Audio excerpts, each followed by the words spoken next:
Hear how much I'm packing into that one word? It's not just love. There's so much going on. Now, is he thinking about all of these things? No, not directly when he's performing or recording. Maybe a little more when he's recording. It's more just practicing relating to your voice in playful ways so that this stuff starts to happen more automatically and you don't have to think about it so much. You become more naturally expressive by being willing to be playful with your voice.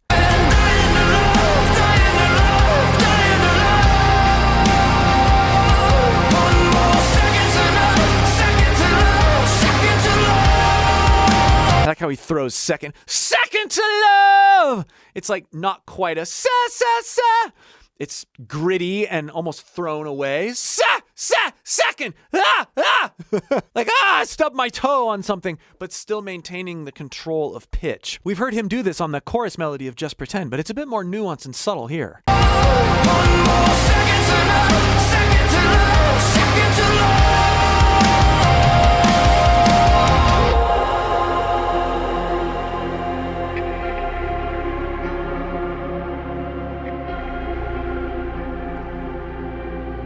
They circle over the stage, my essence slipping away. Again, that dynamic weight that's happening. We are right here and it's not or there's a journey. A difference in placement that's going on, and not just even dynamics. It's like his voice creates a sensation in one part of his body while he's singing the lower note, and then it's moved to create a completely different sensation, moving the vibrations around. My essence slipping away.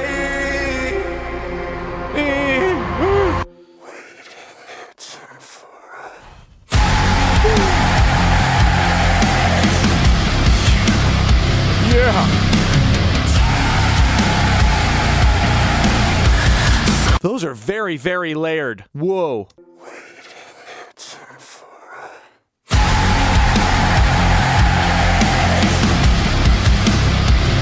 It's really tough to tell all that's going on with those screams. I think I hear 3 different versions. And then there's that wonderful little effect where he's whispering there. I don't know if they're using that effect a little on the scream. It's a wonderful sound.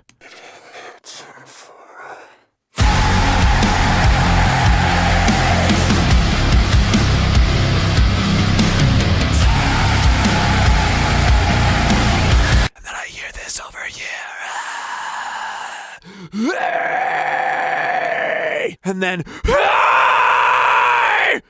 in the middle. And maybe that one's doubled. Maybe all of them are doubled. I don't know. Cool layering.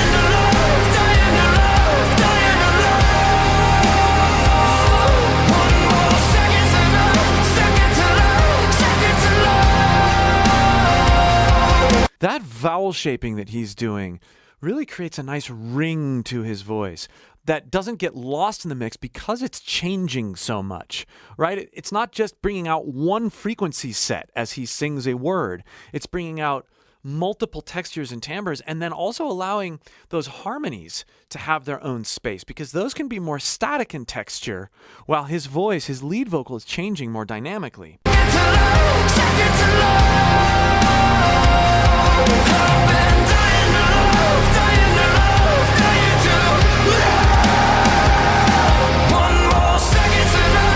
And there's one of those pitch screams that's so cool where we have the note, but we also have this desperate side sort of sound. Dying to love, dying to love, dying to love. there's a breath on either side of it too.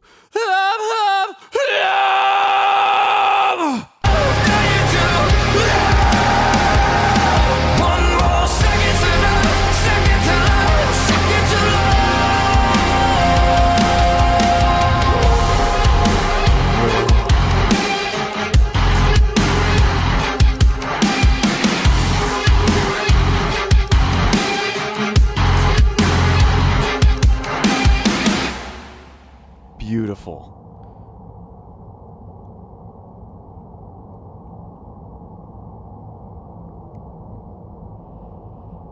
Where is that? Bad Omens is increasingly blending excellent pop sense melody with lots of different textures. I love all the places he went with his voice. So simultaneously exploratory, but grounded in expression. Like, not just going everywhere for the sake of showing how much you can do with your awesome voice, which he can do a lot with it. And we're seeing more and more of what he can do. But he's so restrained and tasty on these most recent Bad Omens songs, giving you just enough to want more. Thanks for watching. Again, if you'd like more help exploring your own voice, click the link below in the pinned comment or video description and join my free course. And here are some other recent Bad Omens analysis videos that I have done.